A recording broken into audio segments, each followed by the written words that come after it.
Paz, família, sejam muito bem-vindos a mais um Porta Estreita, o último Porta Estreita 2024. Como de praxe, eu sou o Anderson, aqui com meu irmão e host.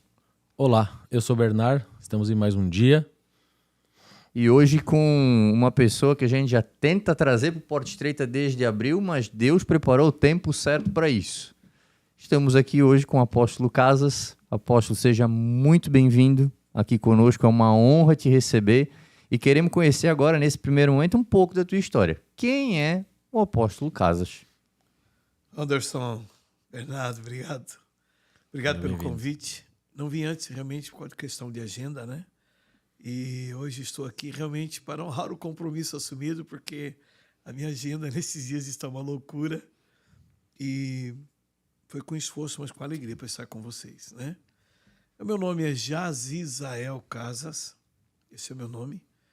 Sou de uma família de 10 filhos. Meu pai, Joel Pantaleão Casas, filho de Pantaleão Francisco Casas, espanhol. Sou de uma família de sacerdotes há muito tempo. Né? Nós temos sacerdotes, historicamente falando, há 500 anos na nossa família. E na minha geração, entre tios e primos, eu nem sei quantos pastores nós temos, somos provavelmente uma centena, eu creio. Então, eu venho de um berço sacerdotal. E da casa de meu pai, que teve 10 filhos, eu fui o único que realmente seguiu o chamado pastoral, né? Todos os envolvidos, cobra de Deus e tudo mais. E eu já tenho 2 filhos pastores. Sou pai de 3 filhos, 2 já são pastores. Tenho 3 netos, casado com a mesma moça há 33 anos, namorando com ela há 35 anos. Com a Alessandra Casas, que é a fundadora, a precursora da Escola de Esther, Escola de Sacerdócio Real, que hoje está aí no Brasil, na Europa, na América, tudo quanto é canto, a escola que Deus deu para ela alguns anos atrás. Somos nós aí, pastor da Sena, de Joinville. Sena Joinville. Comunidade Evangélica Novo Amanhecer. Amém. É isso aí. Bem resumido, bem específico, Muito bem bom. direto, muito bom. Muito bom. Até porque eu não vim falar de mim, né? A gente veio falar dele, né? Exato. Então, E falando dele, Apóstolo Casas, hoje a gente está, como o pessoal já vem acompanhando a gente, mas a gente sempre gosta de reforçar nesse momento novo do Porta Estreita, a gente quer falar do verdadeiro evangelho, né? O evangelho que caracteriza a renúncia, um evangelho que caracteriza tu abdicar dos teus desejos, das tuas vontades para fazer a vontade daquele que nos enviou. Cumprir aquele comissionamento do ID, né? Fábio falou da outra vez, né? Muitos querem o vinde a mim, né? Sejam restaurados, traz os teus fardos e pega um novo aqui que é mais leve, mas esse cumprimento do ID, né? O executar isso e ser igreja, que hoje é o tema central da nossa conversa. A igreja enquanto corpo de Cristo, porque as pessoas, quando elas pensam em igreja, elas acabam pensando o quê? O templo e suas 4 paredes. E o pessoal acaba indo o quê? Bater cartão lá para dizer, pô, fui na igreja. Mas o comissionamento, a essência da eclésia, a igreja para fora, o que está acontecendo no mundo que a gente não vê essa propagação dessa igreja? Parece que os cristãos estão tão frios hoje nesse cumprimento, né? Então, eu queria entender, assim, dessa tua caminhada já muito longa e ainda mais de uma base histórica familiar tão grande, como é que você podia contribuir com a gente justamente para trazer essa visão sobre essa igreja enquanto corpo de Cristo? O que está acontecendo que não se vê esse mover tão intenso? o Anderson, eu acho que ser redundante, sabe? Falar muito do que nós estamos vendo, o que a mídia está anunciando, rebeldes, delatores, e eu acho que é perda de tempo, né? Eu acredito que existe um pano de fundo que nós precisamos começar a analisar para a gente entender o que está acontecendo. Deus, quando ele criou o homem pleno. O homem, ele não precisava de ninguém. Ele era pleno, ele era tudo. Deus fez ele imagem e semelhança de Deus. E o primeiro passo de um grande acontecimento da vida de um homem foi o sono profundo que ele deu no Éden. E do lado da costela do homem, ele tira material genético e ele faz a sua esposa. Então ali o homem não deixou de ser pleno. Agora ele começou a criar dependência de outro ser humano. Quando Deus faz aquilo, ele nos torna interdependentes, partida e contrapartida, via de 2 mãos. E o ser humano, se ele não entender isso, o pano de fundo da sua realidade, ele nunca vai ser feliz no trabalho, ele nunca vai ser feliz no casamento, ele nunca vai ser feliz no esporte, ele nunca vai ser feliz na escola, na faculdade, ele nunca vai ser feliz com Deus, na igreja, ele nunca vai ser feliz. Enquanto ele não entender o pano de fundo da nossa vida. Eu diria que, né, para muito material químico que você enfrenta, a base é a água, né? Então, a base que sustenta, que dá equilíbrio para tudo como ser humano é a interdependência. E ele nos cria dependente dele, inclusive. Então é mais ou menos assim, quando eu atraio Deus para a terra, os meus problemas são resolvidos. Aonde Deus está, o meu tem que sair, as luzes é determinante, as trevas tem que sair quando chega a luz, agindo o valente naquela casa, chegando mais valente do que ele, o amargo repreende, ele vai vagar no deserto. Então quando Deus vem, quando eu atraio Deus, Elias levanta o altar, Deus vem receber os sacrifícios, Baal não aparece. Então quando eu atraio Deus para a terra, eu venço o mal, ele vence o mal por mim. Mas não é só para isso. Mas quando eu vou a Deus, quando eu subo o Monte Santo, quando eu busco a sua face, a sua presença, eu me torno parecido com ele. O fato dele vir à terra e me libertar dos meus males, ele me deixa novamente virgem, posicionado para poder fazer alguma coisa. Só que a minha contrapartida de segurança como cristão é ir a Deus. Onde é que a igreja está se perdendo? Uma igreja débil, fraca. Ela não ora mais, ela não jejua mais, ela não busca mais a presença de Deus. As igrejas viraram atrativos tanto para homens quanto para Deus. A noite da bênção, a campanha do milagre, as 7 sexta-feira, 7 quinta-feira, a noite da vitória, o tipo do Deus para nós, Deus para nós, Deus para nós. E nós para Deus? Nós para Deus não existe mais. As pessoas estão tão débeis, tão frágeis como cristão, que ninguém mais jejua 3 dias, cara. O cara frequenta mais uma academia do que uma sala de oração. Então, assim, o que está acontecendo? O diabo é os últimos tempos, Apocalipse cumprir. Nada disso, tem nada a ver com isso, tem a ver com a burrice. Nós temos na mão instrução, conhecimento, verdade, mas não conseguimos enxergar o pano de fundo da nossa vida. Quando eu atraio Deus para a terra, o mal que me perseguia, ele é destronado. Mas quando eu subo para a presença de Deus, eu me torno parecido com ele. Por isso que quando Moisés subiu um monte, ele voltava com o rosto brilhando. As pessoas olhavam para ele e ofuscavam a glória de Deus. Lembra que a Bíblia fala? E via a glória do Eterno, que era relâmpagos. Aquela glória de Deus, ela impregnava em Moisés. Então quando Moisés descia, ninguém resistia. Por isso que não resistiam a ele. Aí quando a glória se ia apagando, ele botava um véu no rosto, para que ninguém percebesse que a glória estava se apagando. Moisésinho subiu um monte de novo. Então a questão não era atrair Deus para dentro do arraial e derrubar o bezerro de ouro. A questão era levar o povo para a presença de Deus. Esse é o grande desafio, nós como cristãos. O pano de fundo da nossa vida é interdependência. Eu preciso da minha esposa.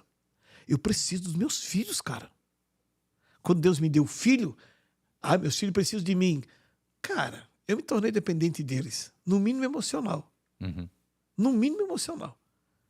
Meus filhos hoje, meu mais velho tem 33 anos, a minha menina tem 30 anos, 2 são pastores. Então hoje eu já dependo de conselhos deles. Por quê? Porque eu sei que sangue não traz sangue.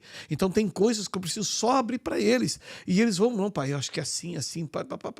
Cara, então assim, hoje eu já dependo deles. Deus me fez desde o Jardim do Éden, independente.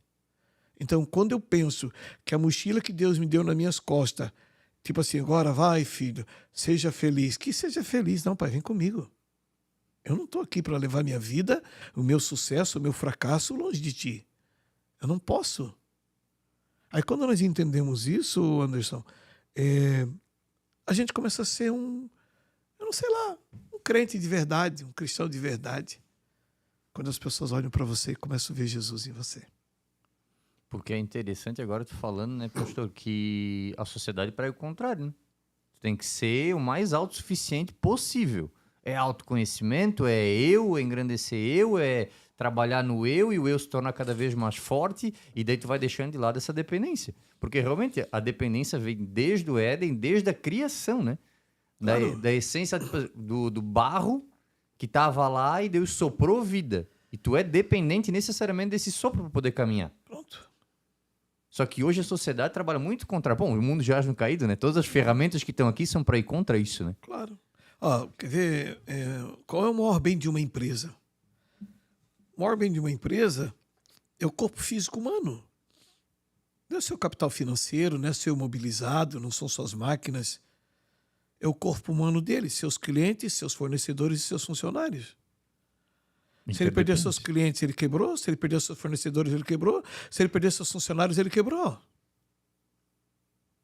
Isso é dependência humana. É interdependência.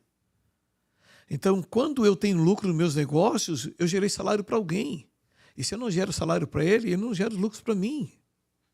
Isso é ser sociável. É viver em sociedade. A sociedade humana. É isso.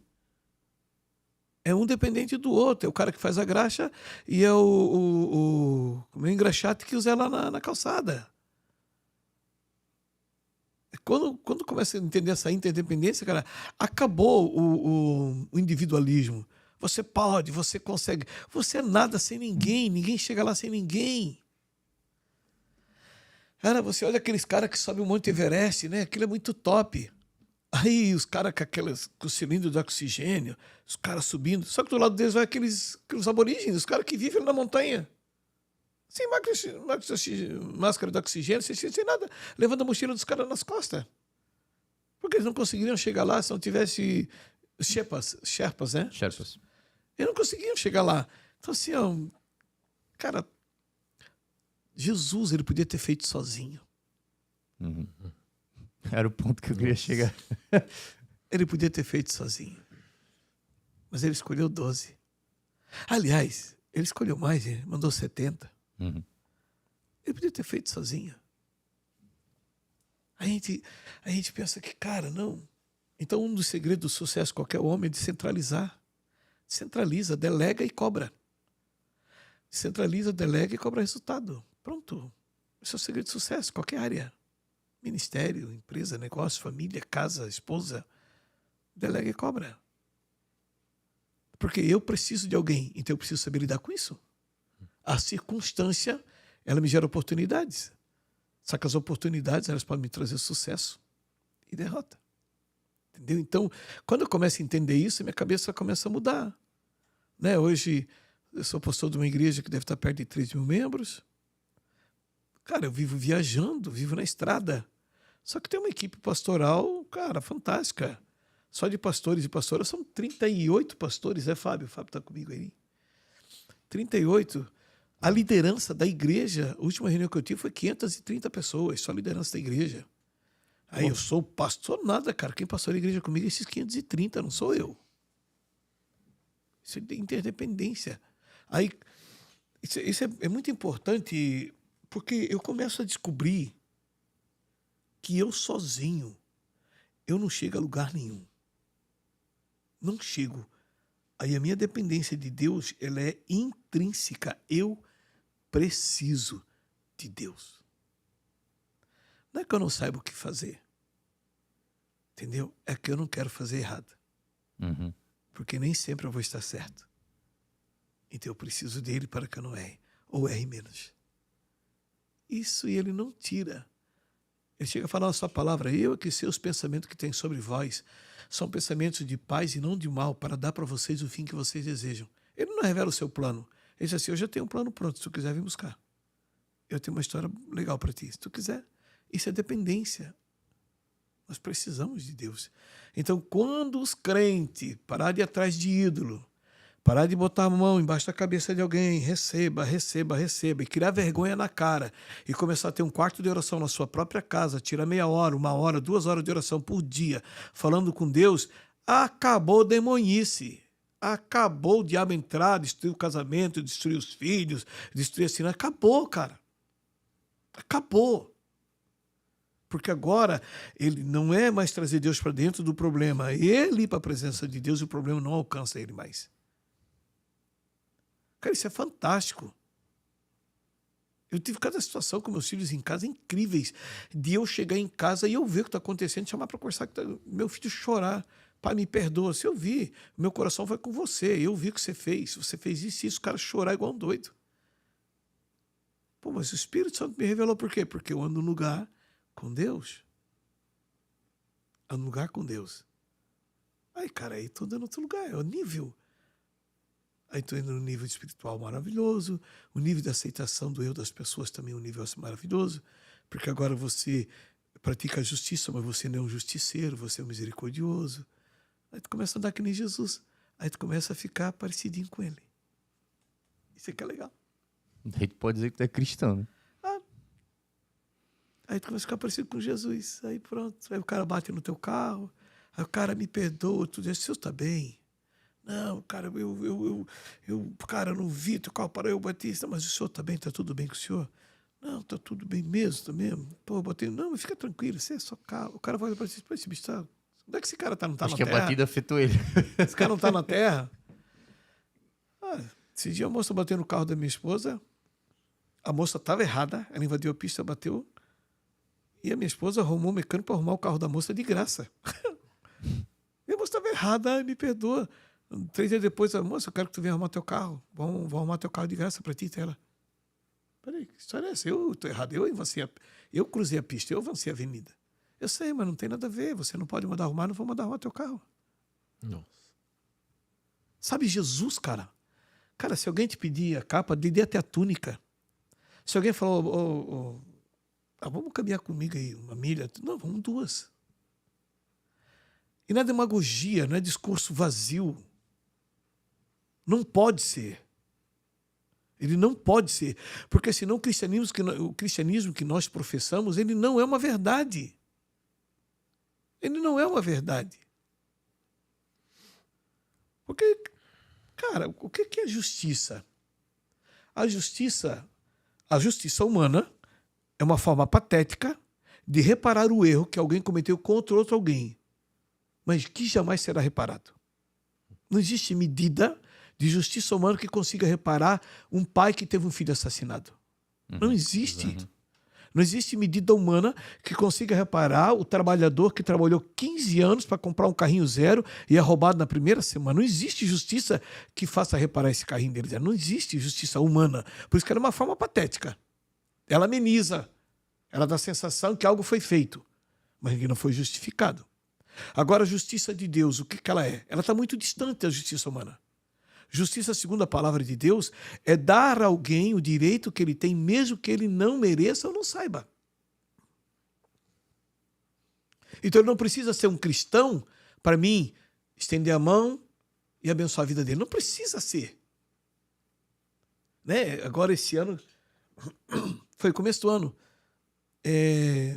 Quando eu soube, já estava entregando a casa para a mulher. Eu nem soube, porque lá no começo a gente construímos várias casas para membros. E carro, que eu lembro, acho que foi uns 28 ou 30 carros que eu dei de presente para pessoas. E não precisa ser crente. Precisa alguém necessitado. Então, uma senhora lá, que um pastor nosso da nossa equipe, o marido morreu, ela ficou com 2 filhos adolescentes, a casa de madeira podre caindo na cabeça. Ele juntou a galera, senhora católica, ela não é evangélica. Foram lá, arrancaram a casa de madeira dela, levantaram o terreno, aterraram o terreno dela, construíram a casinha de material, coisa mais linda. Até a porta da frente de vidro temperado. Aí, pastorzão, nós queremos te convidar para nós entregar a casa da Dona Maria. Que casa? A galera da igreja, bicho, é católica. Nunca foi lá na igreja. Eu vim aqui agradecer os irmãos crentes que deram a casinha. Nunca pedimos para ir na igreja, cara. Isso é justiça. Justiça é dar a alguém um direito que ele tenha, mesmo que ele não mereça ou não saiba. Então, quando Jesus falou assim, se alguém te bater na face, ele lhe ofereça outra face, não é porque Jesus queria que fosse os trouxas apanhando na cara. É que Jesus quer que a pessoa entenda o quanto que é difícil levar um soco e não revidar. Cara, eu acabei de te prejudicar, cara. Como é que tu não quer me prejudicar? Não, cara. Eu não quero te prejudicar. É uma lição de vida para um cara, ele nunca mais bater na cara de ninguém. Sabe assim, é porque, o Bernardo, a gente confunde algumas coisas. Né? A igreja passou muito tempo falando que as vestes brancas que a igreja vai usar é santidade, né? Já ouviu falar disso? Uhum. As vestes brancas é santidade. Não é santidade. Tem nada a ver com santidade as vestes brancas da igreja. Santidade é pureza. Santidade é a virgindade. A mulher que não foi tocada por nenhum homem, a não ser seu esposo. Então a igreja ela não pode ser tocada por ninguém, a não ser por Cristo. Isso é santidade. É um corpo puro, virgem. Agora ela precisa estar vestida, porque uma virgem andando pelada na rua, ela é no mínimo louca, se não depravada. Então com o que a igreja se veste? Agora lá, Apocalipse capítulo 3, né? A carta à igreja de a última, Laodiceia. São 7, é Laodiceia. Aconselho que de mim compre ouro refinado no fogo e vestes brancas para que ninguém veja a tua nudez. Poxa, espera um pouquinho, ele fala de ouro e depois fala de vestes brancas. Quando tu vai em Apocalipse capítulo 19, versículos 7 e 8, está escrito assim: e de repente ouviu-se uma voz que dizia, eis o noivo, e foi dado à noiva vestir-se de linho finíssimo e puro, e este linho finíssimo e puro são os atos de justiça dos santos. As vestes brancas da igreja é ato de justiça. Por que virou uma onda que todo pastor é ladrão? Porque o dinheiro que entra na igreja não é feito justiça com esse dinheiro. Esse dinheiro era para manter o ministério e socorrer os que precisam. No entanto, estão enriquecendo. Por isso que não usam vestes de justiça e aparece a nudez, a vergonha. Aí quando você pratica o ato de justiça, as pessoas olham para você e dizem, não, esse cara é certo. Esse está fazendo o que ele deve fazer. Aí a igreja ela começa a entender o quanto que ela precisa até daqueles que não temem a Cristo, para que ela exerça o seu papel como igreja sobre a terra. E como virar essa chave?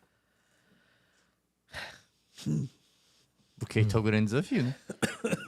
Rapaz, só até aqui já tava... Só até aqui já... Uau. O Anderson.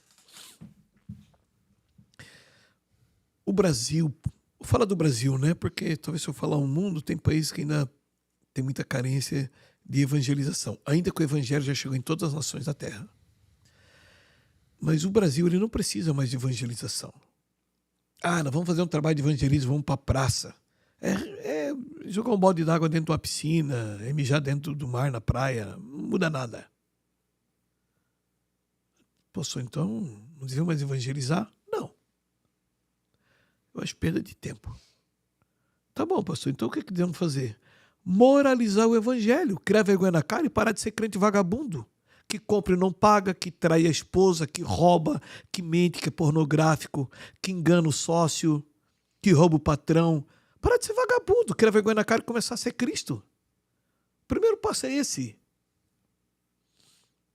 Isso é fantástico, quando você entende. Não, cara, porque ser cristão, cara, não é frequentar uma igreja, não é frequentar um templo. Uhum.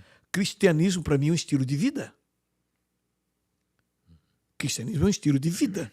Por exemplo, chego aqui, poxa, né, eu vejo o Evander, 2 alargadores na orelha, poxa, anel aí pro Bernardo, brinco preto, cara, não tem estereótipo de crente, cara.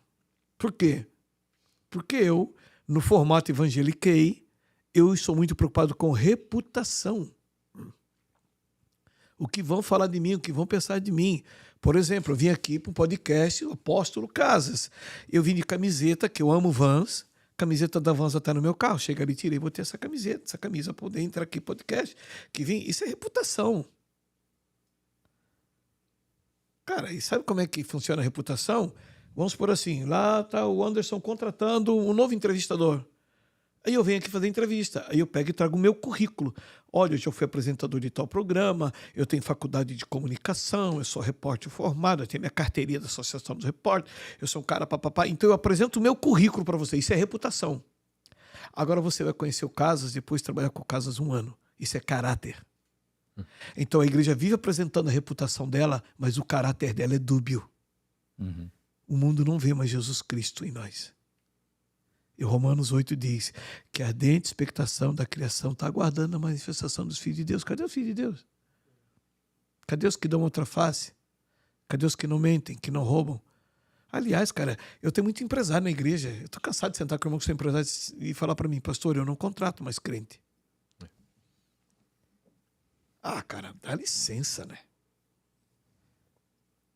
Dá licença, o cara envergonhando o nome de Jesus e da noiva é subversivo. É um cara que é agitador. É o cara que quando o patrão precisa, não, eu tenho meus direitos. O cara que, sabe, claro que nós temos nosso direito. E se o patrão disse, cara, eu tô precisando, eu tenho que entregar uma produção, cara, me ajuda nas horas extras. Cara, o cara vai receber, vai pagar o patrão. Beleza, eu vou sacrificar meu futebolzinho hoje, vamos pegar junto. Quero garantir meu emprego. Porque o patrão tem um contrato a cumprir, ele tem multa a pagar se não cumprir o contrato. De repente atrasou tudo por causa de um fornecedor. Cara, é uma questão de assim, ó, eu dependo, eu preciso também dele. Os crentes, cara, eles acham que estão correndo a barriga. E não fica nervoso comigo, não, cara. Eu conheço os crentes antes de tu nascer. Estou com 60 anos de idade, tá? Fica nervoso comigo, não, que eu conheço bem os crentes. Sou filho de pastor, nasci nos bastidores da igreja. Eu fui criado atrás do púlpito. Eu conheço. Estou falando para ti porque eu conheço. Eu vivo no meio deles. Eu sou um crente. Só que eu criei vergonha na cara já faz tempo. Criei vergonha na cara também. Pronto. É porque tem gente que vai pensar, pô, o cara tá falando dos crentes como se... Cara, quem enganar quem, cara? O cara mete um terno, uma gravata e agora o cara é santo. Cara, a mulher em casa é uma escrava sexual. Tem direito de nada. Arrogante, presunçoso.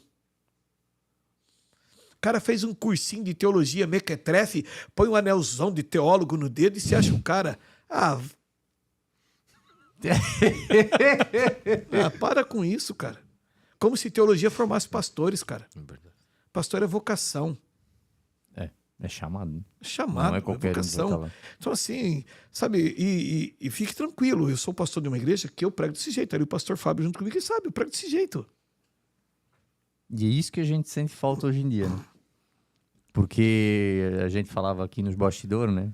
Tava falando com o apóstolo Casas justamente disso. Se a gente for falar a verdade que tem que ser dita, o pessoal começa a espanar, né? Começa a ficar... Pá, aqui não é o meu lugar, né? Pô, tá me cobrando. O pessoal não tá aqui, né? Me adulando, passando a mão. Mas, o Anderson, o nome do programa é Porta Estreita, né? É. Então, vamos lá. Jesus, largo é o caminho que leva à perdição. E muitos são os que entram por ele. Estreita é a porta que leva à salvação. E o texto, o que Jesus falou, não diz poucos são os que entram por ele. Não é o que diz o texto. O texto diz, poucos são os que acham. Não é entram. Porque você achar a Cristo é uma coisa. Você entrar dentro do que é o cristianismo é muito distante. Porque tem gente que aceitou a Jesus já faz 30 anos e até hoje vive no mesmo pornografia. Até hoje vive no mesmo esquema de lascívia. Cara, ele está enganando quem? Pecado escondido. Vai para o inferno, cara. A Bíblia diz que no céu não entra pecado. Ele está enganando quem? É ele mesmo. O cara é tão idiota que está enganando ele. Mas na igreja é o cara, é reputação. O caráter não tem nada a ver. Jesus disse, eu sou o caminho, a verdade e a vida. Eu não falo isso para dizer, tipo assim, pô, o que eu vou falar? Eu posso falar que eu sou só Cristo, filho de Deus? Mas vou dar uma floreada bonita, né? Fala, ó, gente, ó, eu sou o caminho, a verdade e a vida. Dei uma floreada. Não tem nada a ver. Ele estava passando o ensino. Eu sou o caminho. Então agora, estreita é a porta que leva à salvação. Poucos são os que acham. Então encontrei o caminho. Encontrou o caminho? Tudo bem. Agora eu sou a verdade. E conhecereis a verdade? A verdade vos libertará. Então eu preciso ser liberto por Cristo de todas essas mazelas, de todas essas imundícies. Depois que eu for liberto pela palavra, porque estamos lavados pela palavra, porque botar a mão na cabeça de um cara e expulsar demônio não é difícil para quem tem unção. Só que se esse cara não tiver na palavra, esse espírito imundo, ele volta com mais 7. E cada vez fica pior o estado do cara. Então esse cara precisa ser discipulado, lavado pela palavra, para que quando ele for liberto de verdade, ele feche as portas. Então eu sou o caminho, encontrei Cristo. A verdade, estão lavados pela palavra, a vida. Então quando encontrei Jesus Cristo, fui lavado pela palavra, eu começo a viver a vida. O terceiro estágio de um cristão é quando ele passa a ser Cristo de verdade, um pequeno Cristo sobre a terra. Esse é o terceiro estágio. E para quem não gosta muito da verdade, lamento, mas no céu não entra pecado. A questão é que o pessoal quer o terceiro ponto sem passar pelos outros dois, né? Exato. Tem como. Paulo disse, todo dia mortifica a minha carne. Todos os dias, cara. Eu tô com 59 anos, daqui 6 meses faço 60. Cara, é todos os dias lutando contra o pecado. Todos os dias. A minha humanidade é no trânsito, é em todo lugar. A minha humanidade, ela quer berrar. Então eu estou em constante vigilância. Numa mão tu segura a espada, na outra eu seguro a ferramenta. Estou trabalhando, estou lutando, estou guerreando. Não baixa a guarda, inimigo não descansa, inimigo não relaxa. O que eu vou fazer? E o que é mais legal, né, Anderson, é que chega num ponto da sua vida como cristão que não é lhe dado mais o direito de errar. Você não pode mais errar. Porque agora tem muita gente olhando para você. Filipenses 4 diz que nós estamos cercados por uma grande nuvem de testemunhas. Isso é perigoso. Aí o cara é crente de 30 anos e resolve trocar de esposa. Acabou. Sim, mas se ele cai, quantos caem junto daí, né? Exato. Uma árvore grande, quando cai, ela mata as pequenas em volta. Então, voltando ao princípio desse capítulo agora, o Brasil não precisa de evangelismo. Precisa de moralização do evangelho. É isso que precisa. Sabe assim, não vou falar as igrejas, porque a igreja só existe uma, mas os ministérios se tornaram corporações. Politicagem em cima de politicagem. Entendeu? Politicagem em cima de politicagem, não é mais nada. Cargos de presidente viraram cargos políticos, eletivos. Ninguém mais ora para escolher. Não existe mais oração, existe conchavo, manipulação. Entendeu? Eu estou me segurando para não falar umas coisas aqui. Não, realmente. Aqui o programa está aberto, posso que... Estou tentando me conter. Não se contenha. Não se contenha. Porque a maior tristeza para mim como pastor é que a minha geração já está perdida. A minha geração já era. Os caras de 60 anos da minha idade, cara, que presta, o que não presta não endireita mais. São os vasilha. Se sentem dono da igreja. Se sentem poderosos. Isso é tão vergonhoso que, em nome do seu governo, eles destituem homens que têm chamado de verdade e colocam seus apadrinhados no lugar. São vergonhosos. Eles dão um nojo. A palavra certa é essa. Eu choro de vez em quando com coisas que eu escuto. Eles são tão imbecis que eles só promovem império, não promovem mais o reino. Eles têm a capacidade de proibir os membros de visitarem outra igreja, como se eles fossem donos do rebanho. E pode usar a desculpa que tu quiser, cara. Tu é um babaca. Não conhece o reino nem Jesus. Aí a doutrina, cara, me perdoa, ovelha só muda de pasto quando o pasto é pobre. Se o pasto é bom, a ovelha não muda não, tá? Fica de boa que eu sei disso. Isso assim, ó, a minha geração, ela não muda mais. Por isso o cara fica com raiva quando eu falo a verdade. E eu trabalho pela geração de vocês. Pela geração do Fábio, do Brandon. Trabalho pela geração de vocês, não trabalho mais pela minha geração. Na minha geração, na minha função apostólica, eu cuido de pastores. Eu tenho pastores que são até mais velhos do que eu pastoreio. Homens que decidiram, essa casa me ajuda, meu casamento, meus filhos, ministério, então eu sento, ajudo, ministro, confronto, né, dentro dessa verdade. Não sou perfeito, Deus sabe disso, não estou aqui, aliás, não estou defendendo a mim, né? Estou defendendo a Jesus Cristo e a sua palavra, né? Até porque eu sou um miserável pecador, sujeito também à sua palavra. Mas quando eu trabalho para mudar a mentalidade, promover uma metanoia, eu trabalho com pessoas de 40 anos para baixo. Eu vejo que ainda tem condições de mudar alguma coisa. De parar de preocupar-se com a reputação, ter uma tatuagem no braço, um brinco, mas um cara que ama mesmo a esposa, um cara que paga o seu cartão de crédito, não fica enrolando ninguém, um cara que compra e paga, entendeu? Semana passada eu estava olhando um podcast e tinha um idiota falando em nome de Cristo lá. E ele disse, quem faz tatuagem vai para o inferno. Aí a entrevistadora, mas você tem tatuagem? Isso aqui quando eu não conhecia Jesus. Antes, depois que eu conheci, não fiz mais. Porque está escrito em Levítico que não marcarás o seu corpo e não farás sinal sobre a tua pele. Aí cara, isso é para quem não conhece a palavra. Onde está escrito isso? O versículo acima está escrito: não cortarás o teu cabelo arredondado na tua orelha, não apararás a ponta do teu cabelo, nem apararás a ponta da tua barba. Então por que o cara tem barba não pode nem subir no púlpito dessa igreja? Então, texto sem contexto é pretexto para uma doutrina de heresia. Esses caras são hereges. Isso que eles são. Eles defendem uma ideologia pegando fragmento da Bíblia Sagrada para defender uma ideia humana, mas não um contexto bíblico. São pobres, ignorantes, cego guiando cego. Aí a camada de idiota, é verdade, fazer uma tatuagem eu vou para o inferno. Só tem um versículo na Bíblia que fala de marcar. E nós que estudamos a Bíblia sabemos que precisamos de 3 pontos na Bíblia Sagrada para fundamentar uma doutrina, não é isso? É o único que fala.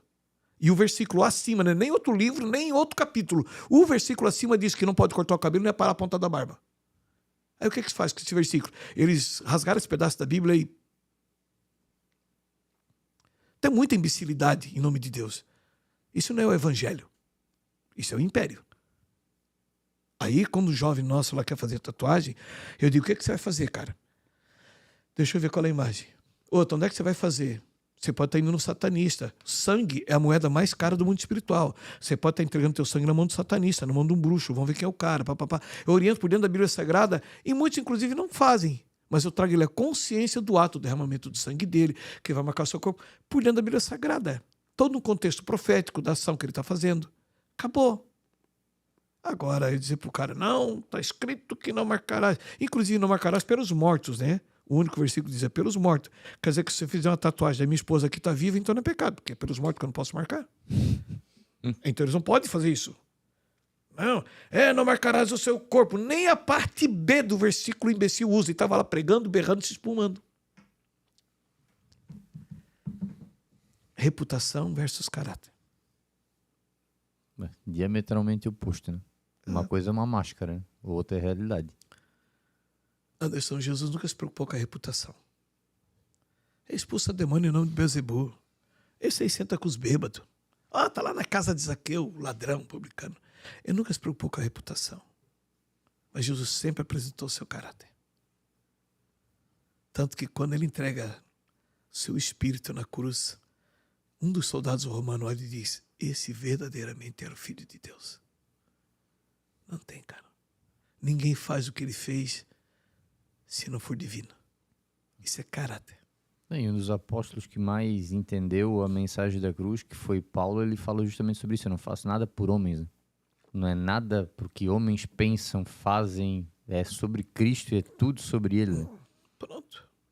E foi um dos caras que, se não, acho que uma das conversões mais violentas que teve na Bíblia. Né? Um perseguidor, assassino que se tornou tipo o maior pregador do evangelho, um dos maiores evangelistas da história. As cartas dele, né? Para nós, gentios cristãos, Paulo é o apóstolo. Sim. As grandes cartas foram Paulo que escreveu. E ali a gente fala que justamente isso que a gente falou no começo, né? Foi uma vida de renúncia completa, né? Porque ele abriu mão de tudo. Porque isso é uma coisa que eu falo para as pessoas, né? Uma vez que tu vais adentrar esse caminho que leva à porta estreita, quando tu conhece o caminho da verdade e conduz a vida, tu vai ter que abrir mão de tudo. De tudo. De tudo. De tudo que tu pensa, que tu acha, que tu fala, que tu age. Tudo aquilo que é torpe, que é errado, que é torto, tu vai ter que abrir mão. Quer ver uma coisa fantástica do Evangelho? A maioria de nós tem uma palavra. Eu recebi uma palavra quando minha mãe estava grávida, a palavra profética. Quando eu era criança, um dia o profeta. Todo mundo tem uma palavra. E nós esperamos que toda palavra de Deus é uma sentença. E ela não é. A não ser a Bíblia Sagrada. A Bíblia Sagrada é uma sentença, mas toda profecia ela não é uma sentença. Toda profecia é eis que, se. Então, se eu me sujeitar, Deus vai fazer. Se eu não abandonar, Deus vai pesar. A palavra profética, ela sempre te torna uma condicional. Sempre. Eu vou fazer contigo se você for. Partida e contrapartida. Deus vem na terra, eu subo no céu. No Monte Santo do Senhor, como foi Moisés, com 70 e tudo mais. Aí ele fala assim, na Bíblia, em vários textos, porque eu sou Deus de Abraão, de Isaac e de Jacó. Já viram isso? Deus de Abraão, de Isaac e de Jacó. Anderson, o que tu entende? Por que ele fala isso, que eu sou Deus de Abraão, de Isaac e de Jacó? Um Deus transgeracional. Se uma deu errado, ele veio e criou outra. Pensa igual o Bernardo. Mesmo linha. Não, sabe o que é? É o seguinte, ele chega para Abraão e diz assim, olha para as estrelas do céu aí. Dá uma olhada para tudo, viu? Vi. Top, né? Top. Ó, eu vou fazer a tua descendência igual a esse povo. Uau! O que eu faço? Sai de Padã Arã, sai da terra dos teus pais, que te mostrarei a terra que eu te dar. Pá. Meu, cara, a mulher estéril, cara com 80 anos, não gerava filho. Cara, eu vou ter... Mas espera um pouquinho, mas minha intimidade, minha relação sexual já, com 80 anos, já estou com dificuldade. Minha esposa é estéril, quer dizer, o ciclo menstrual dela encerrou, e ela nunca ovulou para gerar um filho. Agora, pô, mas acabou de morrer o meu pai, Terá, morreu. E eu tenho meu sobrinho Ló, que morreu o pai de Ló, que era neto de Terá, sobrinho de Abraão, morreu o pai de Ló, Terá se tornou o pai de Ló. Mas Terá também morreu. E Abraão, uau! Cara, como Deus é maravilhoso. Ló vai ser meu filho. Pô, Deus disse que dá um filho para ele. E ele sai com Ló. Vamos junto com o tio Abraão, que agora eu sou teu pai. Pô, Ló já era um homem formado, tinha os seus negócios, seus pastores, seus animais. Sai junto no meio do caminho, os pastores de Abraão e de Ló brigaram, não foi Ló e Abraão. Aí Abraão ali já toma na cabeça a primeira decisão errada contra Ló. Qual é o lugar que tu quer ir? Para as Campinas do Jordão. Abraão teve que escolher as montanhas. Agora eu lhe pergunto, se ele não tivesse levado Ló, ele teria ido para as Campinas de Jordão. Se ele tivesse ido para as Campinas de Jordão, Sodoma e Gomorra não teria sido condenada. Porque ele instituiria lá. Né? Uhum.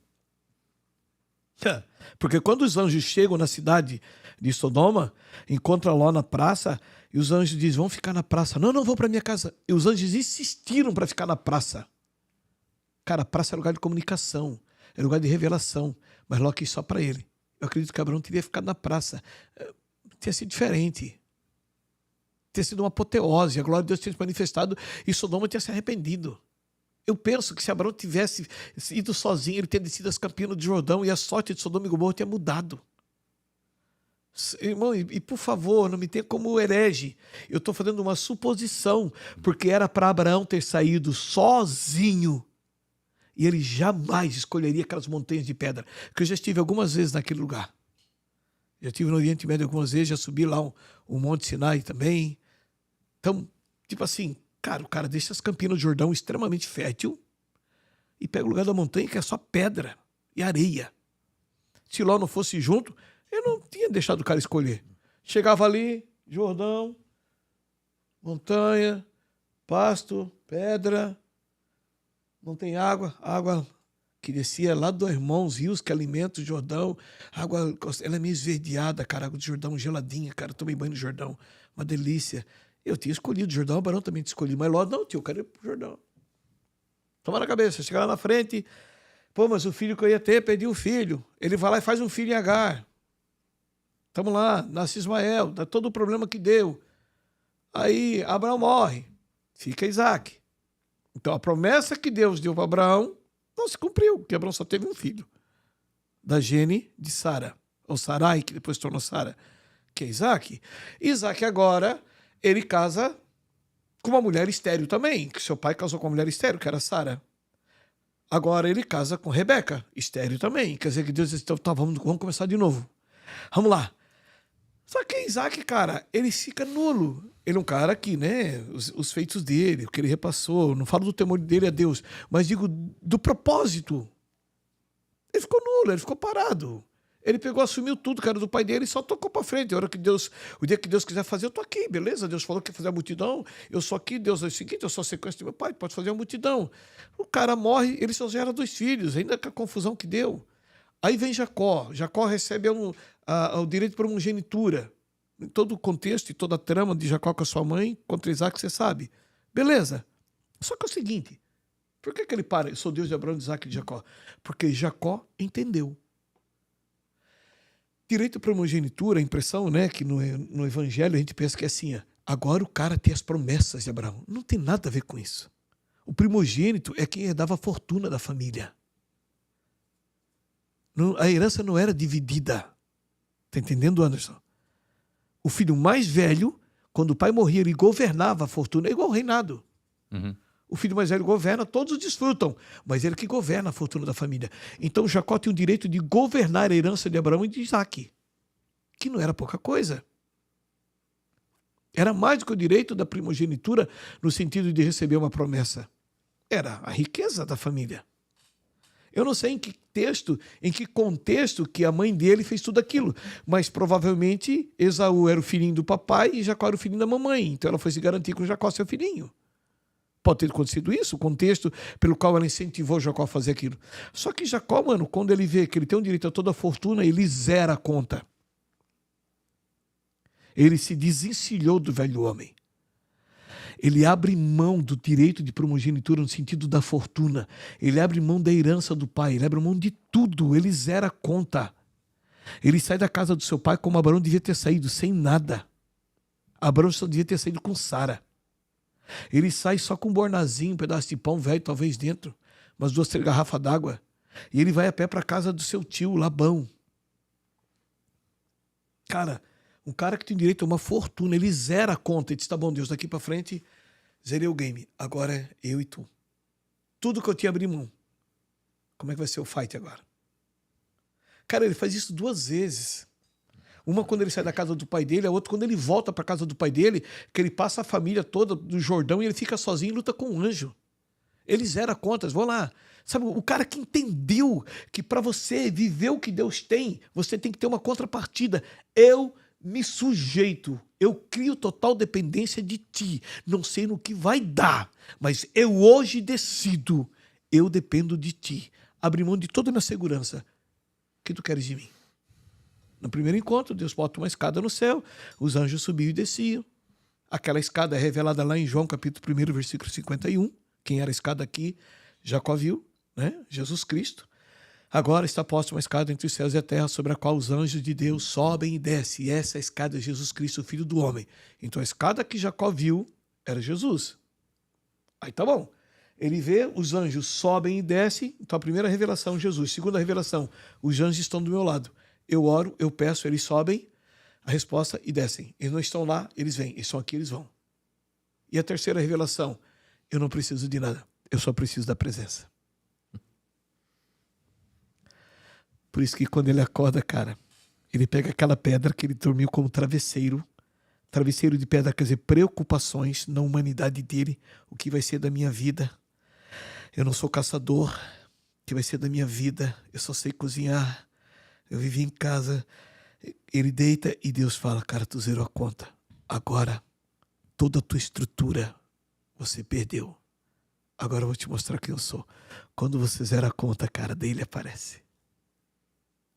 Partida e contrapartida, eu te prometi, mas você se posicionou. Quando ele levanta, ele derrama azeite naquela pedra, ele consagra as preocupações dele. Faz um altar e diz, aquela cidade era chamada Luz, Cidade Luz. Ele diz assim, não, isso aqui não é outro lugar, não ser a porta do céu. E ele muda o nome da cidade para Betel, Casa de Deus, Betel. Casa de Deus. E ele faz um voto. Se tu me deres o pão de cada dia, ele não pediu uma fortuna, ele pediu o pão do dia. Um lugarzinho quente para eu ir dormir, tipo segurança. E deixa eu voltar em paz para a casa do meu pai, quer dizer, o final da minha vida seja sossegado. Tu sempre serás o meu Deus, e de tudo que tu me deres, te darei o dízimo. Cara, Abraão voltou a Melquisedeque por um princípio de honra, reconhecendo a autoridade de Melquisedeque. Agora Jacó não, cara. Jacó ele fez um voto. Jacó agora era obrigado a dizimar de tudo que ele receberia. Ele se obrigou. Eu te darei o dízimo de tudo que tu me deres. Eu vejo Jacó no último dia de vida, na cama. Como é que tá as coisas? Aí chega lá um dos meninos. Pai, nós vendemos aqueles 3 cavalos. Tira o dízimo, tira o dízimo. Porque ele tinha um voto com Deus. Eu tenho uma contrapartida. Por isso que Deus cumpre em Jacó. porque Jacó zerou a conta. Isso está faltando nos crentes, cara. Os caras vêm para Jesus, mas traz a amante junto, traz a pornografia junto, traz a masturbação junto, traz a mentira. A velhaquice não volta lá nos credores, não negocia o que devia, não acerta o passado. Eles ficam com o rabo preso contra canto, eles não zeram a conta. Eles querem viver algo novo, não vê nunca. Agora você tem uma reputação, eu não bebo mais, eu não fumo mais. Primeiro de tudo, cara, se tu não bebe, tu não fuma, parabéns, você deve viver alguns anos mais, você deve ter saúde pelo resto da tua vida. Agora não te torna melhor do que ninguém, só te tornou um cara mais inteligente. Parou de matar o teu próprio corpo. Cara, agora eu sou crente, eu não bebo e não fumo. E o resto? Tu me perdoe, cara, mas os marombados não fazem isso. Tem muita gente que vive na prostituição, não fuma e não bebe. E tem alegria e orgulho de dizer, cara, eu não bebo nada. Show, porque eu estou cuidando do meu corpo. Agora, cara, e o resto? Como é que eu consigo, Bernardo, me apresentar diante de Deus exigindo algo se a minha contrapartida não acontece? Se a minha correlação ela só vinde a mim, me dá. Que cristianismo é esse? Nós somos idiotizados. A campanha de 7 não sei o que lá. Agora é o tempo do cajado ungido, a vela ungida. Agora é o lençol ungido, o jornal ungido. Tudo isso é trazendo Deus para a terra e invoca Deus, usa a Bíblia Sagrada. Olha, tu me prometeu, se eu ofertasse, tu me abençoaria. A gente fica cobrando de Deus, então é Deus para a terra, mas eu para Deus nada. Isso não é o cristianismo. Qualquer coisa, mesmo o cristianismo. Não existe um evangelho sem renúncia, né? Não existe. Não existe. Não existe. Aliás, evangelho sem renúncia não é evangelho. Exatamente. Evangelho sem renúncia não é evangelho. Pergunta alguma coisa, eu tô falando Rapaz, aqui. a minha vergonha é vontade de levantar e ir embora. Vamos junto, então. Hoje eu tô aqui só escutando. Pesado. Fala alguma coisa. Cara, eu literalmente tô assim, ó, na minha cabeça pensando. Bernardo, o que nós estamos fazendo? Essa é a igreja que Jesus vem buscar, Bernardo. Ele não vem buscar a igreja que tem a carteirinha e o envelope do dízimo, que se não dizimar, o tesoureiro liga na segunda-feira, você não dizimou no culto de Santa Ceia. Isso não é o cristianismo. Isso não é o evangelho de Jesus. Esse é o reino do homem. Esse é o império do homem.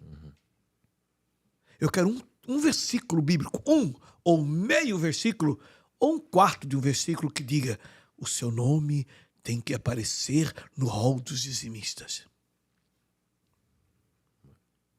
Se o dízimo, e eu sou dizimista fiel, glória a Deus. Se o dízimo é uma relação minha com Deus, um voto que eu fiz com o Senhor, eu sou fiel à sua palavra e é o que eu votei. Acabou. A igreja que eu sou pastor, cara, não tem envelope com o nome de ninguém. Eu não sei quem que dizima e quem não dizima. Uma vez falaram para mim assim, tem que ver se a tua liderança, um pastor amigo famoso, conhecido, que vocês devem conhecer, tem que saber se a tua liderança dizima, porque se não dizima e sobe no altar, pode estar trazendo maldição para a tua igreja. Trazer maldição para ele próprio. Eu disse assim, Zé, o púlpito da minha igreja, quem protege sou eu, e eu sou dizimista fiel. Ele está em maldição para a casa dele, não vem com história para cima de mim, não. O cara queria que eu criasse um mecanismo de controladoria dos membros da cena que diziam, para com isso, cara. Eu nunca subi no altar e fiz um apelo de R$1 para a igreja, para mim, nunca. 22 anos sou pastor da mesma igreja. Mas para os outros já fiz muito. O irmão lá capotou o carro, está de a pé. Irmão, nós temos um irmão hoje aqui, ele está sem carro, nós queremos comprar um carro para ele. Quem pode ajudar? Cara, a igreja, eles são tão maravilhados, eles são tão ligados nesse negócio, que todo mundo levanta. Já fizemos a parte da oferta, do dízimo no culto.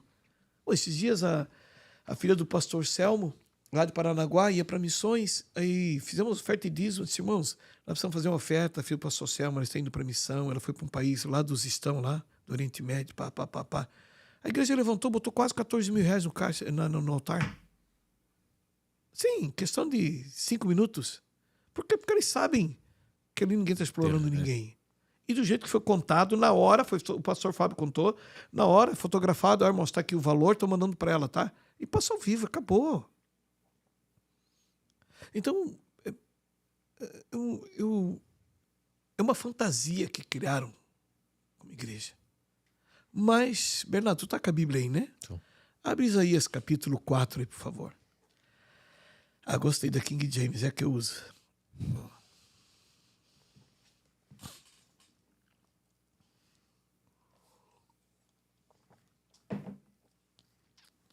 Isaías fica depois de Gênesis. Antes de Apocalipse um pouco. Deixa eu voltar aqui. Depois de gente, não faz essa conta. Deixa eu dar um recado aí pro pessoal que tá vindo aqui, ó. Papo reto. Irmão, se você diz que é cristão, católico, evangélico, Isaías. é livre pensador do cristianismo, capítulo 4. Isaías capítulo 4. Se você diz que é cristão há mais de um ano e você não leu a Bíblia pelo menos uma vez, você é uma vergonha para o evangelho. Devia criar vergonha na tua cara e conhecer os teus direitos, os teus deveres, para parar de ser enrolado pelas raposas que andam no meio do reino. Se tu é crente há mais de um ano e não leu a Bíblia e não leu a Bíblia pelo menos uma vez, você é uma presa fácil.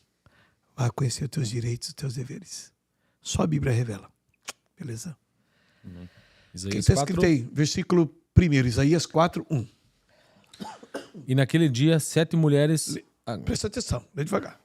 E naquele dia, 7 mulheres agarrarão um homem, dizendo: nós comeremos nosso próprio pão e vestiremos nossas próprias roupas.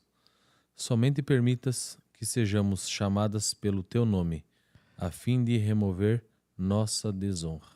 Para um pouquinho. Naquele dia, de qual dia que ele fala? O dia da volta do Senhor. Naquele dia, quantas mulheres? 7. Quando fala de mulher na Bíblia, fala do quê? Da igreja. Onde é que tem 7 igrejas na Bíblia? Apocalipse. Oh, Isaías, profético. Naquele dia, quer dizer, nos dias da volta de Cristo, 7, o estado da igreja, como o Senhor revelou a João na ilha de Patmos, as 7 igrejas lá de Tiatira, Esmina, Pérgamo, as 7 igrejas, ele fala assim, naquele dia esse será o status da igreja. Naquele dia, no dia da volta de Cristo, 7 é o número da plenitude, né? Então, a plenitude da igreja vai ser esse. Tomarão mão de um homem, quer dizer, não vão pedir ele noivado nem casamento, vão se apossar dele. Nós somos cristãos.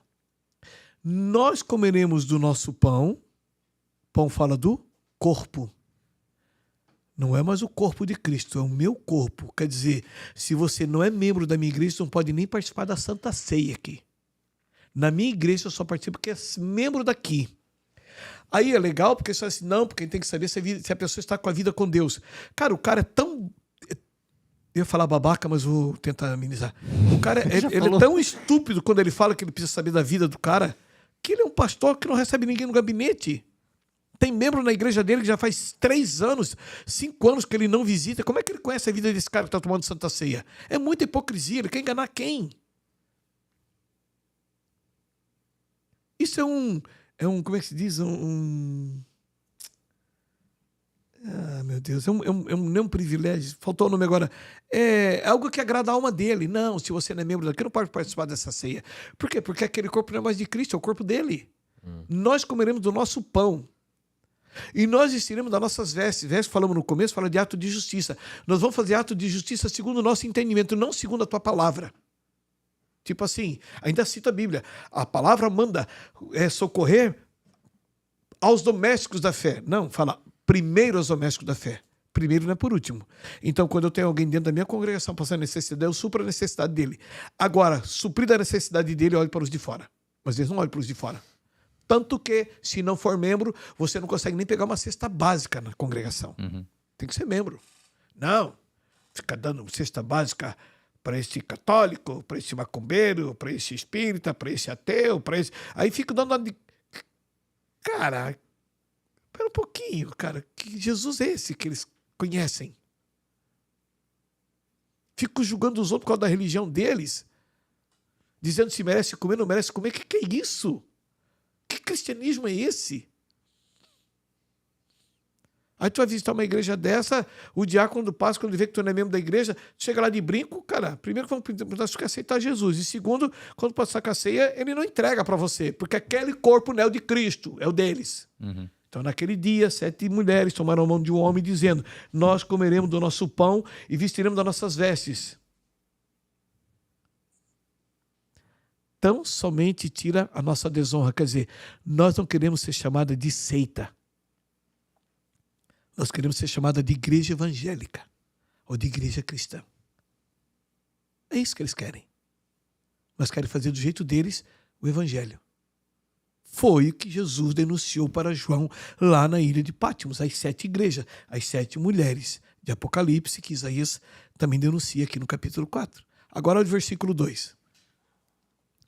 Naquele dia... Espera um pouquinho. Então ele começa naquele dia, agora ele fala, quando ele repete naquele dia, ele fala de um paralelo. Então na raia 8, agora ele fala 1, 2, 3, 4, 5, 6, 7, nas 7 primeiras raias, corria essas mulheres. Agora tem a raia 8, vamos lá, naquele dia, o renovo do Senhor será lindo e glorioso. quer dizer, fala de Jesus Cristo. Ele será desejado. Vamos lá. E o fruto da terra será excelente e gracioso. Agora fala dos salvos. Serão excelentes e graciosos. Para os sobreviventes de Israel.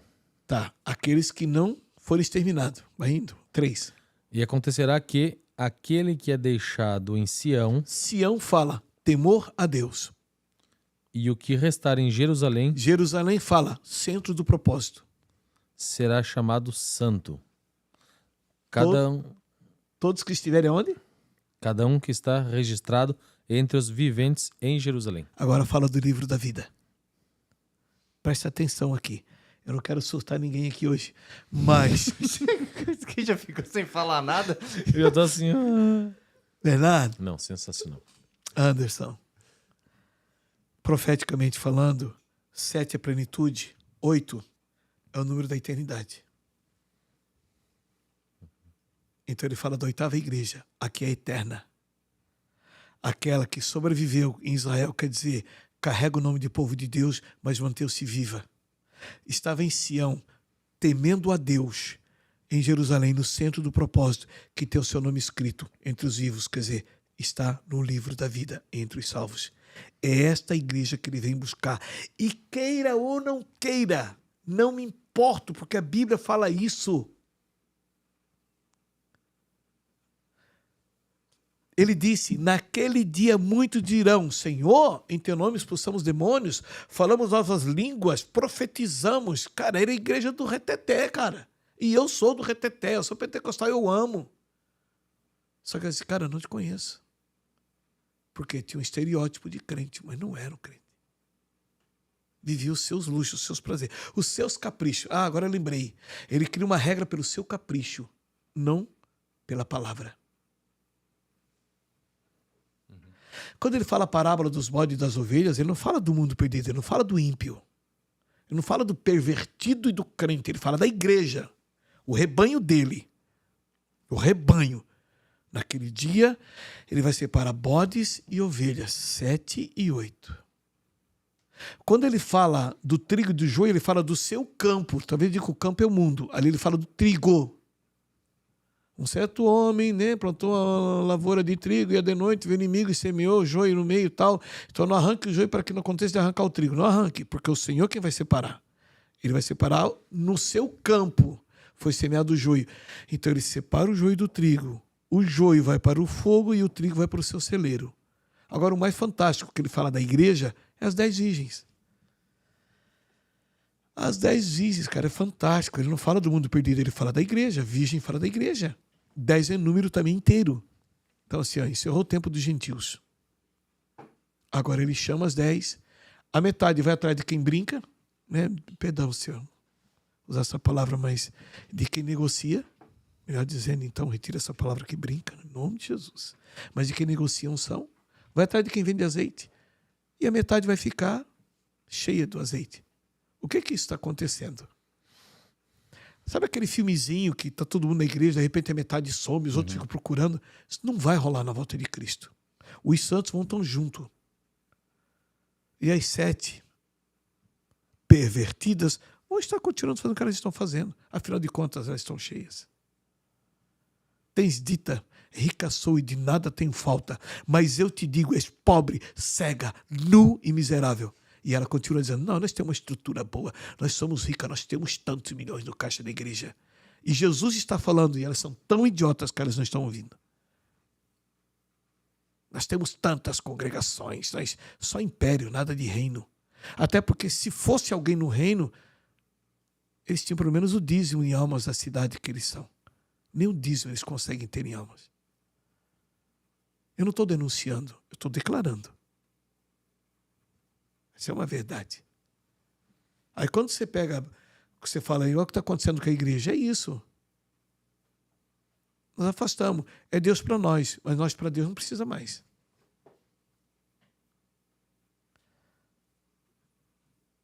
Nós precisamos começar a perder, cara. Olha como Deus é top. Ó, pessoal, Moisés, fala para a turma lá que eu vou tirar eles do Egito, tá? Tá bom, senhor, como é que vai ser? Ó, para eles não ficar de pijama, todo mundo de roupinha de passeio, tudo preparado, porque na hora que tocar o chofar e a buzina, vaza todo mundo. Tá bom, senhor. Ó, outra coisa, manda eles preparar o cordeiro, ervas amargas, tá bom? Ah, e outra coisa, Moisés, fala para eles pedirem ouro para os egípcios. Tá bom. Moisés passa toda a instrução e a Bíblia diz que eles foram pedir ouros e joias e os egípcios acharam graça neles e deram ouro, joia, pá, e eles ganharam, cara, e Deus botou graça no olho deles em relação aos egípcios e os egípcios deram. E eles saíram do Egito, cara, pro deserto, que não tinha nem água para vender. Cheio de ouro. Aí lá na frente Deus falou, Moisés, aí pai, eu quero tabernacular, quero morar no arraial com vocês aí. Tendo a tenda, é tão gostoso, tão lindo, eu amo vocês. É minha família, eu quero tabernacular, quero ficar no meio de vocês. Mas Jesus, pai, que coisa linda, o que eu faço? Deu as medidas do tabernáculo, pá. Mas tá bom, senhor, esse material onde é que eu consigo? Agora você fala com o meu povo e pede que todo aquele que voluntariamente quiser dar, traga ouro, tecidos, pá. O povo tinha tudo. Aí Moisés, olha, Deus falou comigo que nós vamos construir um tabernáculo para o Senhor vai habitar no meio do seu povo, porque a nuvem de glória ficava de dia e a coluna de fogo à noite, ele já viveu aquilo. Agora Deus queria habitar no meio. Uau! E a galera, uau, que top! Tu acha que foi todo mundo que trouxe o ouro e as coisas? Não foi. Aí quem reteve o ouro, o que fez ele na frente? Bezerro. O que, Bernardo? Bezerro. Perfeito. Esse é o problema do evangelho, cara. O que Deus te dá não é para tu reter. Você precisa morrer. Os teus sonhos, teus planos, teus projetos, tudo que vem na tua mão tem que ter um propósito. Se não tiver propósito, não vale a pena. Não retenha, não segure, libere. Deixe ir. Esse é o reino. Jesus fez isso, cara. Quando eu permito quem está em volta de mim crescer, quando eu permito as pessoas que estão em volta de mim ser abençoadas, cara, isso é fantástico. Eu sou pastor de uma igreja de empreendedores. Esse dia eu e o pastor Fábio vim de viagem e falei, cara, que legal, cara. Os caras chegam na igreja, daqui a um pouco os caras começam a empreender, todo mundo empreende, muito 10. Cara, os meninos que chegaram ali desesperados hoje têm os seus negócios, seus 3, 4, 5 funcionários, empreendendo e a coisa crescendo. Cara, é muito top. Tipo assim, ó, recebi de graça, de graça. Cara, vai, cara, cresce, anda. E o legal, né, daquilo que Deus me permitiu fazer, eu acho que 10% é o que, no máximo, que as pessoas sabem. Os outros 90% ninguém precisa saber. Porque a semente ela tem que ficar enterrada. A semente descoberta, ela apodrece. A semente enterrada, ela germina. Então toda semente que eu fico mostrando para os outros, ela vai apodrecer, mas a que eu enterrei, escondi, ela vai germinar e produzir. Está entendendo? Aí o pessoal retém o ouro e faz o bezerro. Então esses que estão retendo o ouro, o destino vai ser o mesmo. Esse é o evangelho. Não sei se eu estou respondendo a tua primeira pergunta.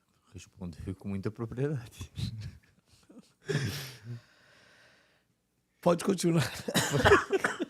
Eu não vou continuar, não vai acabar nunca. Isso aqui vai virar um loop infinito. Desculpa, eu tô com a gripe, porque eu tô me segurando muito para não tossir, tá? Toma uma aguinha, pastor, dá uma relaxada. Alguém quer chorar? Alguém quer chorar? Alguém quer fazer o que aqui? Ó, sabe qual é o problema desses líderes? São os bajuladores. Onde mantém eles no cargo. E a bajulação é o preço de todo líder fraco. Todo líder fraco precisa de bajuladores em volta. Eles não têm a capacidade de ouvir alguém que o confronta, porque ele tem medo. Porque ele acha que aquela função foi conquistada com muito suor e muito esforço. Nunca foi a vontade de Deus colocar ele naquele lugar. Aí ele se cerca de bajuladores. Aí o bajulador vem e se rende, e a prostituta cede, e os dois fazem um casal perfeito, o líder fraco e o bajulador. E se perpetua no governo de um ministério.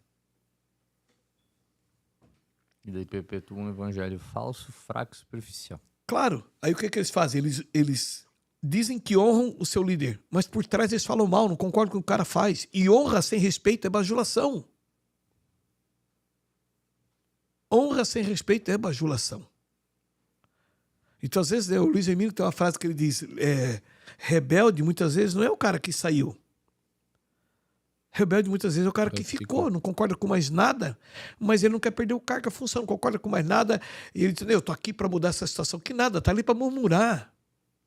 É um bajulador, murmurador. Não honra. Por trás trai, fala mal. Então, não respeita. Então, esse tipo de honra que não há respeito é bajulação. Eu quero achar uma... Eu tenho algumas coisas legais escritas por aqui. E aí eu coloco a minha lealdade acima da palavra ao meu líder. Porque eu preciso ficar me sustentando ali. E a lealdade colocada acima da integridade da palavra irá pecar contra os princípios de Deus. A integridade da palavra, ela deve ser prezada acima da lealdade de qualquer aliança.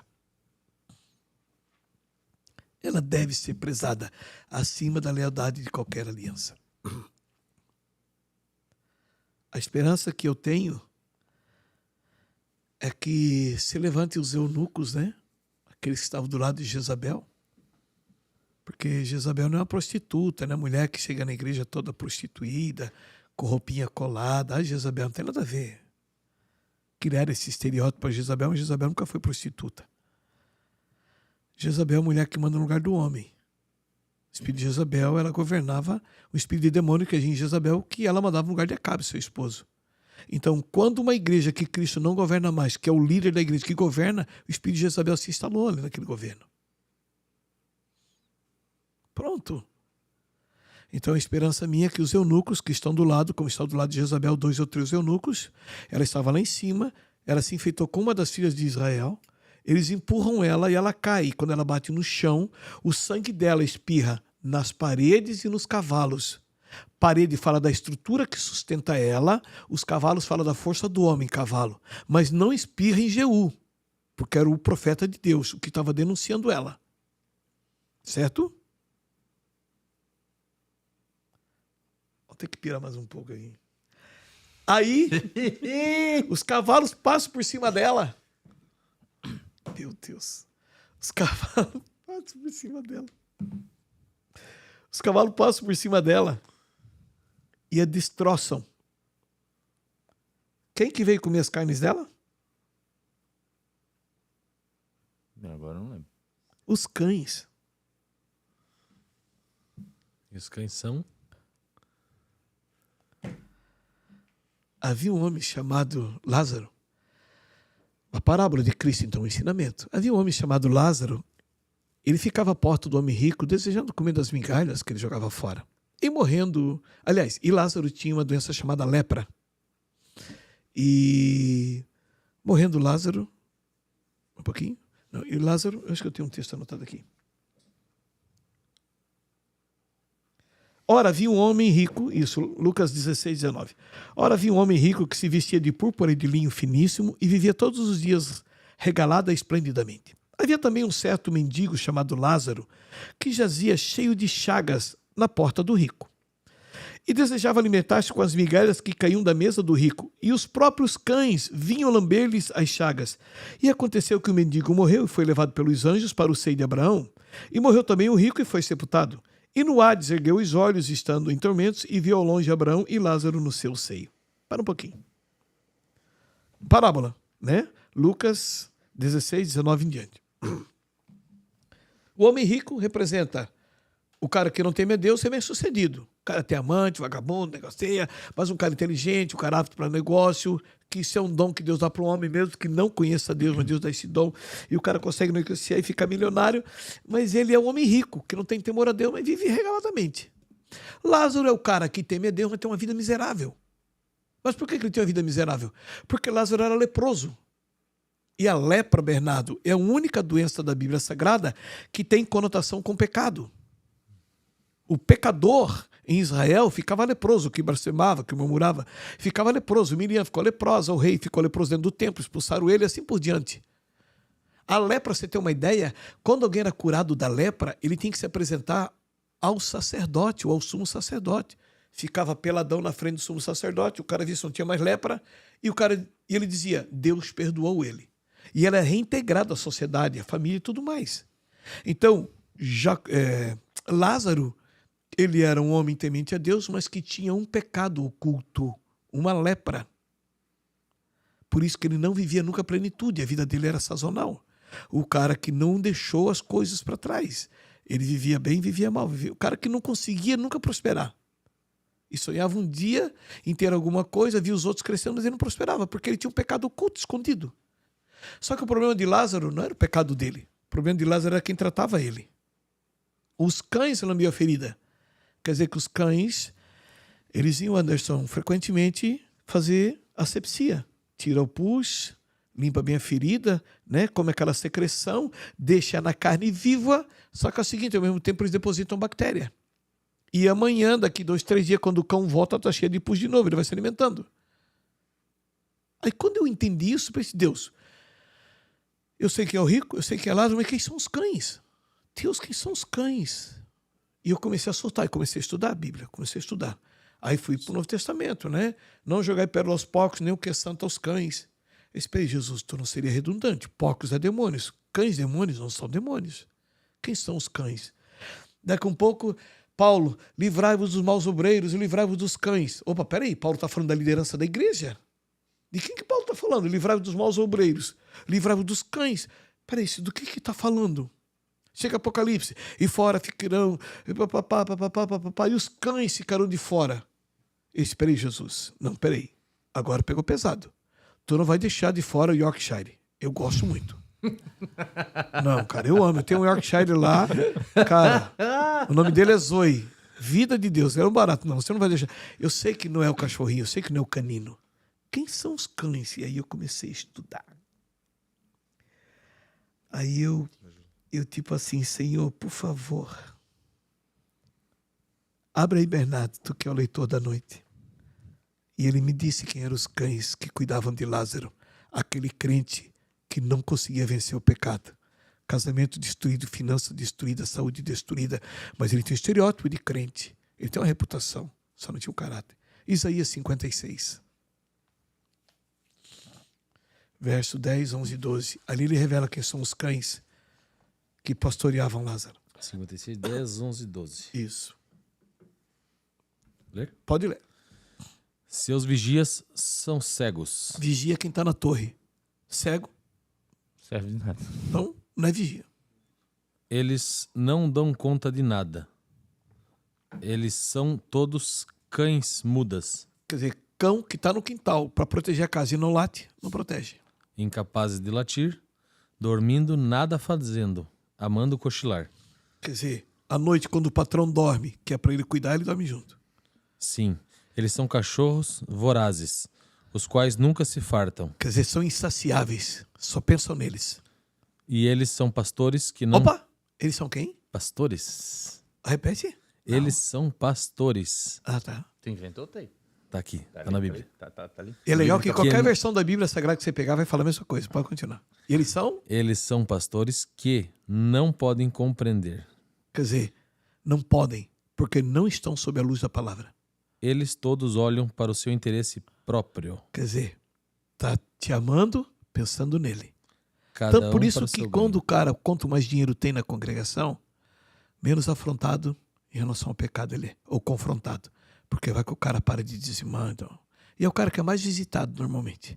Pode continuar. Olham para o seu interesse próprio, cada um para o seu ganho de sua região. Vinde vós. Vinde-nos. Vinde vós, dizem eles. Uhum. Eu irei buscar vinho e nós nos encheremos com bebida forte. Vinho fala de alegria produzida pelo homem. E amanhã será como este dia, e muito mais abundante. Quer dizer, eles fazem promessas só. Venham! Sabe aquela pregação? Esta noite, Deus entra na tua casa, Ele muda a tua história. Hoje, Ele muda a tua história, receba! E o cara... Pera, Deus entra na casa do cara que tem relação sexual com a esposa com filme pornográfico? Deus entra na casa do cara que sonega impostos, o cara que rouba a sociedade? Deus entra na casa do cara que é pedófilo? Deus entra na casa do cara que trai? Deus entra na casa da mulher que mente para o marido e engana o marido? Espera um pouquinho, não é o Deus que eu sirvo. Hoje é o dia da tua vitória. Sabe qual é o dia da tua vitória? Quando você derrotar o pecado. Não é o dia que receber uma palavra, a mão na tua cabeça. Eles falam assim, venham, tomaremos vinho e bebida forte. Vinho eu falei que é alegria produzida pelo homem, não. Vinho fala da alegria do Espírito, mas ele fala de bebida forte na sequência. Vinho é a alegria do Espírito, mas eu meto a minha alegria. Aí eu confundo o que você está recebendo. Aí você se torna meu dependente. Uhum. Vinho e bebida forte. Vinho é a alegria do Espírito, mas ele põe bebida forte, produzida pelo homem, para embriagar. Então os cães que cuidavam de Lázaro eram pastores. São os mesmos cães que comeram a carne de Jezabel. Gostei. Você fez a conexão certa. Por isso que quando esse líder miserável, que governa no lugar de Jesus, que ele cair, aqueles puxa-sacos, bajuladores, vão se alimentar da carne dele pela última vez. E os cães comeram a carne de Jezabel. E a Bíblia diz assim, que defecaram ela pelo campo. Vai ser o fim deles quando o Senhor voltar. Mas a igreja será arrebatada, no piscar de olhos acontecerá. A igreja, não esse povo.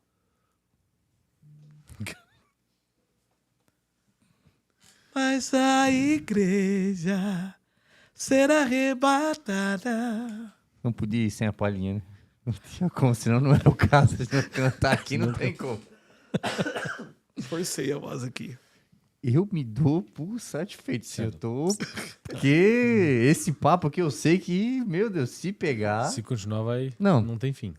É a plenitude da palavra. 4.800 e poucas anotações aqui, se vocês quiserem. De leve, nesse telefone, né? Eu tenho mais 3 telefones para aguentar a memória dessas anotações que tem. Como cães são os homens que adoram propina. Sempre teremos que lhes dar um petisco para fazer o que queremos. E os cães são amáveis. Desde que você Os alimentos. os alimente. Fechamos com chave de ouro. Pastorzão, um conselho dentro de tudo isso que a gente falou. O que tu poderia falar pro pessoal que está assistindo a gente hoje? Diretivo. Tá. É muita informação. Mas escuta aqui. Cara, servir a Jesus é muito fácil. É muito fácil. Se a Bíblia fosse um conforto, ela não seria comparada a uma espada. Seria comparada a um travesseiro. E guerra de travesseiro é guerra, mas ninguém se machuca. Era comparada a uma espada, porque a guerra contra os demônios é com espada. Nós também nos machucamos, mas nós batemos bastante também. Então servir a Jesus é muito fácil. Cara, é a coisa mais simples. Você não precisa saber teologia, você não precisa ser teólogo. Não precisa. Servir a Jesus negue-se, pois, o homem a si mesmo, tome a sua cruz e me siga. O evangelho, o Anderson, ele é simples demais, mas em toda a medida da sua simplicidade é a mesma medida em profundidade. Uhum. Esse é o problema. O evangelho, ele não combina com superficialidade em nada. A gente vai até na cruz para morrer, a gente dá tudo que a gente tem. E assim por diante. Ele é intenso. Porque Deus amou o mundo de tal maneira que abriu os céus, apareceu no céu com seu trono de glória e disse: quem não crê em mim vai para o inferno. Cara, toda a multidão tinha... Não, mas esse ele enviou o seu filho. Ele não quebrou regras, princípios, intensidade. Deus Filho desce sobre a terra. Satanás tentou burlar. Me adora, pega o mundo de volta. Ele não veio para resgatar o homem perdido. Satanás estava devolvendo. Só tu me adorar, pega tudo de volta para ti. Não, mas está escrito, somente o Senhor teu Deus adorarás. Cara, Jesus não estava atrás de uma noiva quando ele veio buscar o seu povo. Jesus estava atrás de um propósito. Deus o mandou com uma missão. E ele ia até na cruz. Isso é ser cristão. Incrível. Sensacional. Ainda não resististes até o sangue. E até na cruz. Pare de ter relação sexual com a tua namorada. Termine o namoro se ela não aceita. Pare de ter relação sexual com seu namorado. Termine o namoro se ele não aceita. Pare de sonegar. Pare de enganar os teus clientes. Pare de pagar propina para o comprador. Pare. Você está indo para o inferno, cara. E tantas outras coisas. Esse é O óbvio precisa ser dito, né? É o óbvio. É o óbvio. É isso aí. Já que tu, né, ficou tão impactado aí, finaliza aí, fala alguma coisa, pessoal, que eu ouvi a tua voz, cara. Bernardo não está falando nada. Eu tô fiquei impressionado, porque, né, normalmente... Eu com essa barba foi o cara que me assustou quando eu cheguei aqui, né? Não, assim, ó, esses últimos podcasts, cada um é um confronto. E Realmente, objetivo, assim, né? ó, eu até converso com a mãe em casa e falo assim, ó. Cara, meu Deus, a gente faz tudo errado? Parece que tu tem que reiniciar e começar de novo. Aí tu erra aqui, um detalhe aqui, um detalhe. Então, acho que esse é o nosso objetivo. Esse podcast é para nós. É para nos confrontar e que isso venha a gerar uma mudança em nós, nas pessoas que assistem, que venha trazer essa virada de chave, esse detalhe que tu fala sobre não traia, não sonegue, que realmente isso precisa, o óbvio precisa ser dito. A gente precisa ouvir e mudar. Porque ouvir a gente já ouviu, a gente já sabe. Não trouxe nada de novidade, mas... Aliás, né? Quando fosse num culto que recebesse uma instrução de Deus, talvez a vida de um pastor, nós não deveríamos mais voltar na igreja até tornar aquilo uma verdade na nossa vida. Porque isso não é só informação. E a informação, cara, é uma porcaria quando eu não aplico. Porque quando eu sou ignorante, Deus não leva em conta o tempo da ignorância. Mas no dia que eu passo a ser conhecedor, agora eu começo a ser julgado por aquilo que eu sei. Então, quando não torno aquilo uma verdade, eu sou condenado pela verdade que eu sei e não vivo. Então, recebi uma palavra, não traia. Eu tenho um amante, cara, eu não devo voltar pro culto até terminar a relação com a amante, me consertar com a minha esposa, conversar com meus filhos. Já, essa lição, pastor, eu cumpri. Estou voltando. Ô, irmão, ficou 3 meses fora, pastor. Eu tive que resolver aquela pregação tua lá. Eu endireitei tudo, tá? Endireitei tudo. Agora eu já abandonei aquela amante, eu estou aqui. Qual é a próxima instrução? Deveria ser isso na vida de um crente. Mas não, pregação, que pregação boa. Hoje eu não gostei de pregação. Então, realmente esse é o propósito do Porta Estreita. Para quem está chegando agora ou não nos conhece, nós temos aí o canal no YouTube, no Instagram, no Spotify. Tá rodando, né? Spotify vai voltar agora. Vai voltar agora. Nós falamos também sobre missão. Nós temos aí uma parceria, não, a gente tem um braço, né? Um braço dessa ideia. Missão. No solo de missão mesmo. Conheça, invista, conheça a Missão África, Família em Missão, Africa for Jesus, dentre outras. Busque conhecer e busque investir. Vamos ao ar a cada 14 dias. Envie esse vídeo para alguém, as pessoas precisam ouvir. Quer falar mais alguma coisa? Só despedir da galera e agradecer aqui Apóstolo Casas por ter vindo de Joinville aqui, né, para nos dar essa honra, por nos honrar com a tua presença. E eu que estou honrado. Como mais uma vez nessas últimas aí foi extremamente impactante. Isso vira muita chave, faz a gente se mover cada vez mais e traz, não sei se por bem, mas acredito que sim, para mim uma confirmação que a gente realmente está no caminho certo. Que esse novo momento de Porta Estreita foi muito providencial da parte de Deus, a gente falar sobre a renúncia, falar sobre aquilo que é o Evangelho, que muito pouco é falado, traz tanto confronto, e a gente tem hoje esse canal, esse que a gente chama na verdade de um ministério, que Deus nos deu hoje na mão, para trabalhar e falar sobre esse amor, obviamente, né? Mas o quanto ele exige, que nem tu bem falasse, uma coisa que a gente conversa muito, é simples, mas ele é extremamente profundo. Não quer dizer porque é simples, é fácil. Não. Mas ele é simples. E pra gente, a chave que eu peguei foi, Não adianta tu entender tudo isso e não praticar nada.